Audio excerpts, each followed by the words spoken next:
So the 1979 case Smith v. Maryland was about an authority's right to use call data to prove a man called a house to make sure it was empty before he robbed it. Now, that set the precedent that authorities do have a right to metadata from phone calls stored at the switch center. Switches are just where when you make a phone call, it goes to them and they send it to who it goes to. And at the time in 79, all the information they had access to was who made a call to who at what time, not what number called what number and for how long.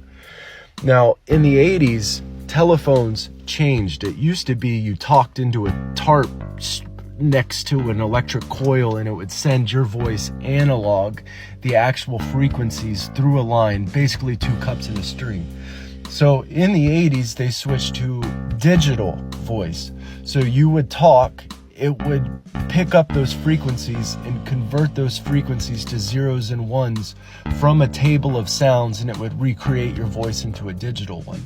So when you would call there at the switch, that center hub, it would switch your digital voice, the zeros and ones, back to analog and send it to whoever you were calling.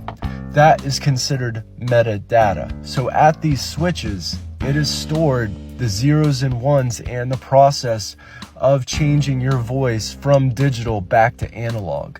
So that is considered metadata, and authorities can retrieve that and recreate that phone call through the information used to change it.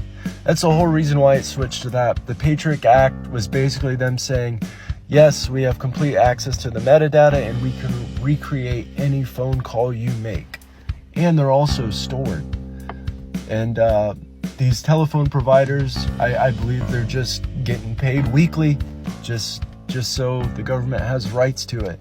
And that's because these companies are the government. It's the same body. I believe it happened a long time ago.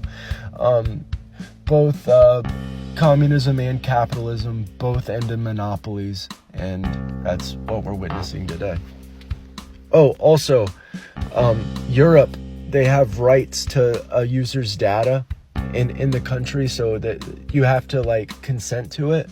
So the loophole of companies like Facebook and Google is that they just send that data to be processed in the States or a different country where it isn't illegal to store user data, and then they send it to wherever it needs to go in Europe. That's how they get around those privacy laws.